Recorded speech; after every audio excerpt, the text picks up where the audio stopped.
As we ground down into the body, we feel the sensations on the skin. You'll have maybe some memories will come up. So anytime that you've had an experience in the past that's difficult or hard, and your mind wasn't able to process it while it was happening, it gets stored in the body as pain or tension or strain. So when you meditate, that starts to come back up, those kind of difficult things.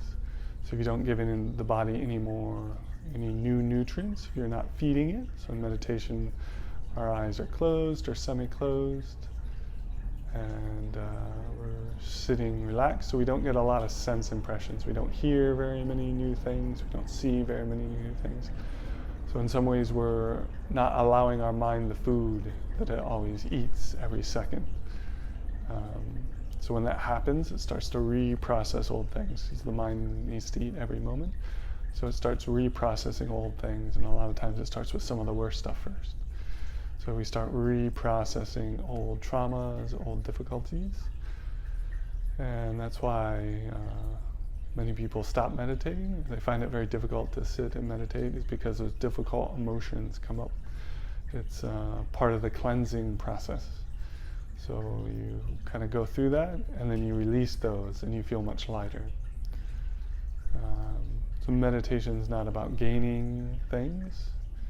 You do gain some things, some peace, joy, and happiness. So you're gaining some good things. But a lot of meditation is letting go, is getting rid of old things that you don't need anymore in the body and the mind. So yeah, those kind of old difficulties you have are stored in the body as like strain or tension or pain. So it'll manifest as different sensations. If you bring your awareness there and embrace it, it's like a mother embracing her baby.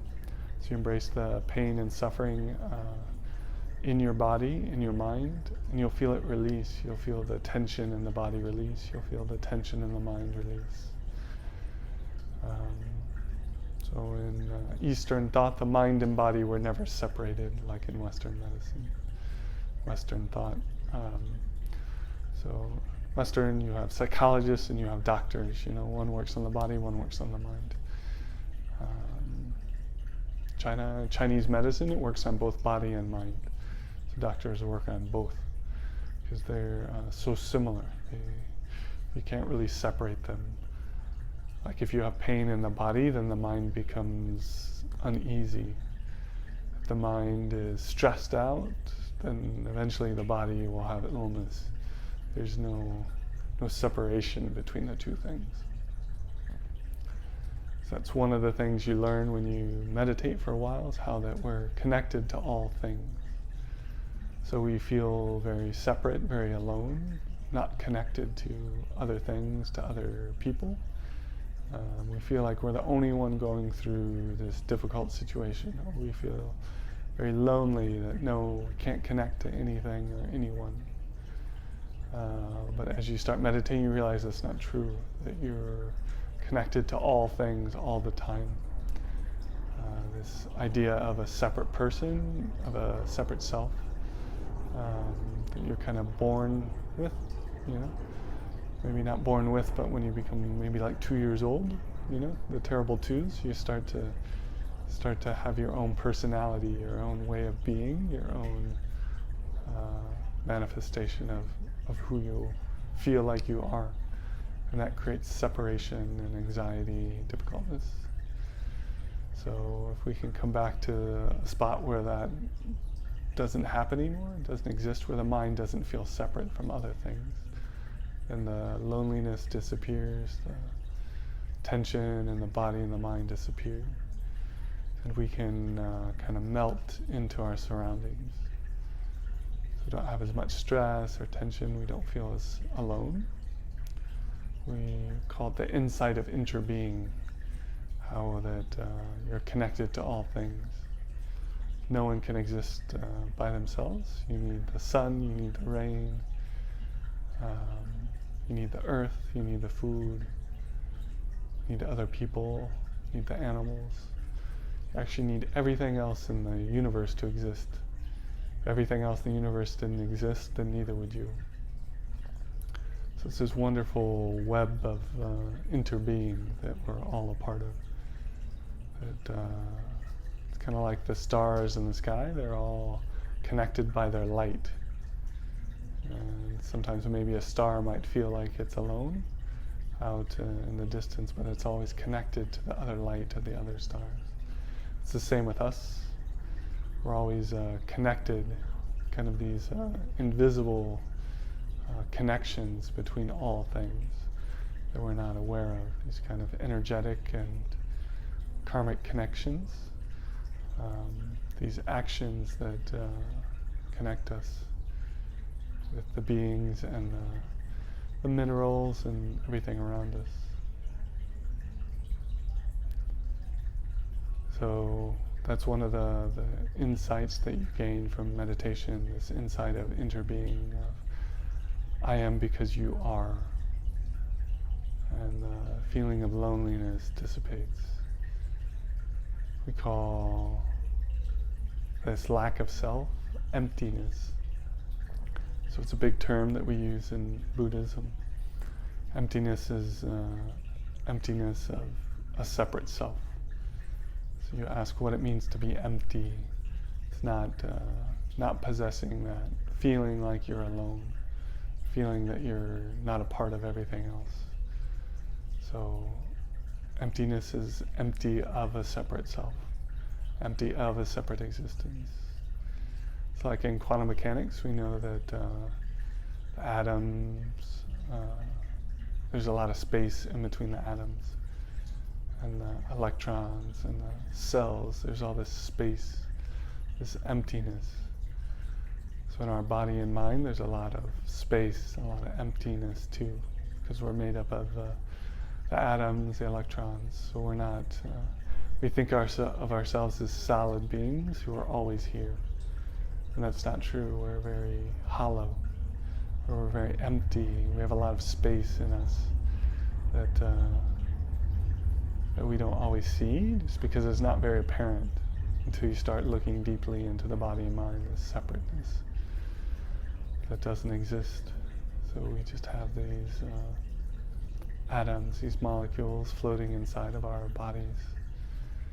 And our mind tries to grasp onto ourselves like we're one cohesive whole.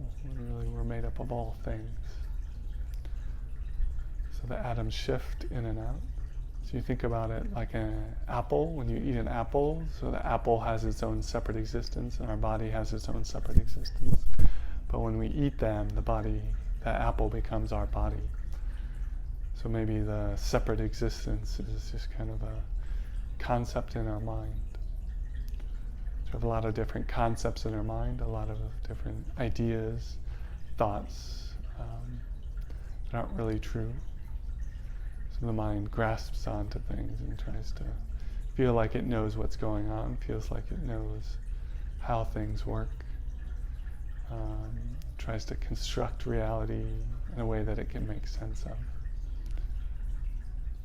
So meditation is allowing the mind to let go, to not grasp anymore, to not try to create or understand this reality. We have this term experts, people who are experts in a subject. So experts, their minds have learned to analyze and grasp things in a certain way, from a certain perspective, and they've done it for a long time, so they've gotten very good at it. And that's like an expert in that area. But in meditation, we find that experts are still confused. They're not, what they believe isn't true. Their minds have grasped in a certain way for a long time. So we talk about beginner's mind, so a mind that's not the expert. It doesn't grasp onto things, it doesn't try to understand things or analyze things or learn about them in a certain way. We talk about a mind that's very fresh and open and clear, that can see things the way they are without any preconceived notions. So meditating is kind of like being the opposite of an expert. You don't limit yourself or limit your ideas. You know, that doesn't mean that experts can't be wise. There's some experts that have let go of their ideas and see things very clearly. So not all experts are caught in these thoughts. Sometimes they can let go. Like people who study quantum mechanics, they go very deep and they realize that this body is just atoms. So they're able to let go of some of their concepts. So don't get trapped by experts either. Experts can have deep understanding. And non-experts can have deep understanding. You don't have to go to school or learn a lot of things to be a good meditator. Sometimes people who learn a lot of things, those concepts and ideas actually get in the way of meditation. It makes it more difficult. Sometimes people maybe who haven't studied as much, it makes it a little bit easier. You have less things to let go of. It also tends to be easier for people who are more young, so they have less concepts and ideas. Sometimes older people, they're very attached to their way of being, to their ideas, their thoughts. It's very difficult for them to let go, to be at ease, to be simple. It's another thing, meditation we work on is just being simple, needing few things, so that we have more time to be free and happy. So we don't need a lot of things to be happy. Just our mind and body connection, just our way of being. Maybe just a cup of tea or a nice meal. It's just simple things. Being able to enjoy the flowers, being able to enjoy a walk, and not needing a lot of things, a lot of money, a lot of security. So meditators are able to be happy without a lot of things. That's one thing we practice deeply. So let's just come back to the body and mind and relax. So we'll just end the talk for today. I'll share again next week. But thank you so much for listening. We have a website, breathsurfing.com. We serve, where we show meditation techniques and different things to learn. You can also email us, put a link below. Contact me if you want to know more about meditation or want to have a consultation or anything like that. I can do that for you. Thank you.